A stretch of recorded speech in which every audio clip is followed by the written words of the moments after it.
Hi guys, welcome to my kitchen. Today I'm making creamy tender pork chops in a Ninja Foodi. Alright guys, I'm starting out here. I have some center cut boneless pork chops. And I'm going to season them with some salt and pepper. And this is going to be a fairly easy, very delicious recipe. Now you can also, I'm using a Ninja Foodi, but you can also do this in the Instant Pot, any other pressure cooker, electric or stovetop. I'm going to get them with some pepper now.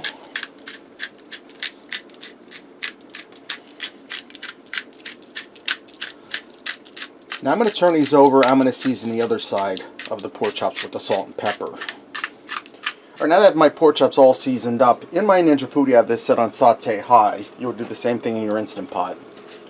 I'm going to add in a little bit of olive oil. You can use any kind of oil you like. Just enough to coat the bottom of the pot.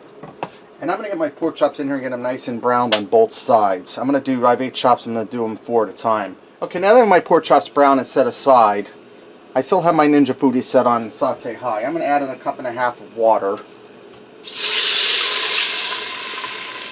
Now with the Ninja Foodi there isn't much deglazing because it's a non-stick pot. But if you use your Instant Pot or a stainless steel stovetop pressure cooker, you want to deglaze the bits off the bottom so it don't give you a burn notice. Now to that I'm going to add in 2 chicken bouillon cubes. Now if you want to cut out the chicken bouillon cubes, just add in a 1.5 cups of chicken broth or chicken stock. I'm going to bring this up to a boil and dissolve these down just a little bit. They're going to dissolve as this pressure cooks. And that little burnt bits on the bottom, that's added flavor, guys.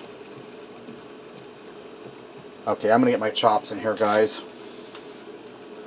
And I'm going to be reusing these tongs when the meal's done, but I'm going to wash them so you don't have to worry about cross-contamination. That's a real big thing these days. I remember when I was a kid, my dad used to feed us raw hamburger seasoned with breadcrumb when he was making meatballs or something with hamburger, ground beef. You know, but back then safety didn't matter as much. Alright, now that my chops are in here, I'm going to take that juice that the chops rendered off of the chops, and I'm going to dump that in because that's added flavor. Now I'm going to put my pressure cooker lid on here and I'm going to pressure cook this for 8 minutes. After the 8 minutes are up, I'm going to let it do a natural release of pressure for 10 minutes. Then I'm going to release the existing pressure manually. Alright guys, now that I pulled my chops out and I set them aside, I'm going to add in a 10.5 ounce can of cream of mushroom soup right into that broth we have in there.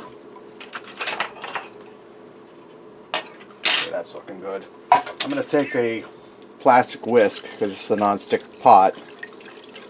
I don't want to scratch it. And I didn't turn the heat back on it. It's just set on the warm setting because we're going to add some sour cream in here and we don't want that to curdle. Okay, now I'm going to add in, let's put that aside. I'm going to add in a 1.5 cups of sour cream. Now this is a 2-cup container. I'm just going to eyeball it, guys.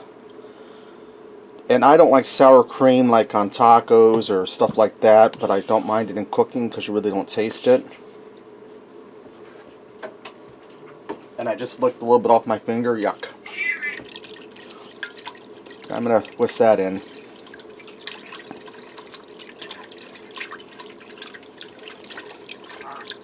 And you just want to let this heat through. You really don't want to cook it because you don't want that sour cream to curdle on you.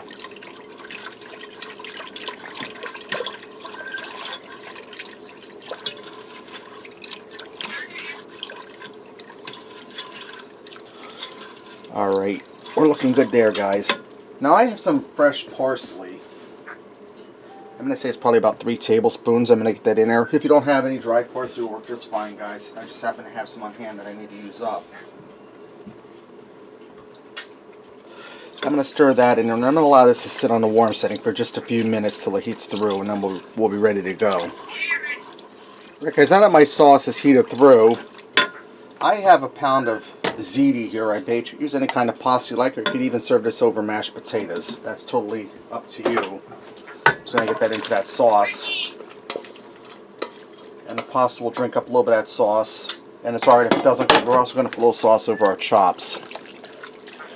Alright guys, this is ready to go. Let's go ahead and fix up a plate and see what we got. I also went ahead and made some French cut green beans to go with the pork chops and the ziti. Look how beautiful that plate looks, guys. Let me get in here and taste this chop.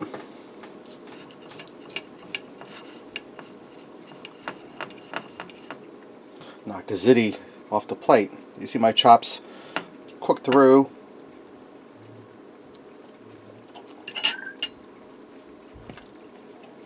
That's really good, guys. Tender, well seasoned. That sauce is really good. Now, if you like a thicker sauce, you get a little heavy cream in there, and that would thicken it up. Let me try a little bit of this ziti. So you really enjoy that sauce.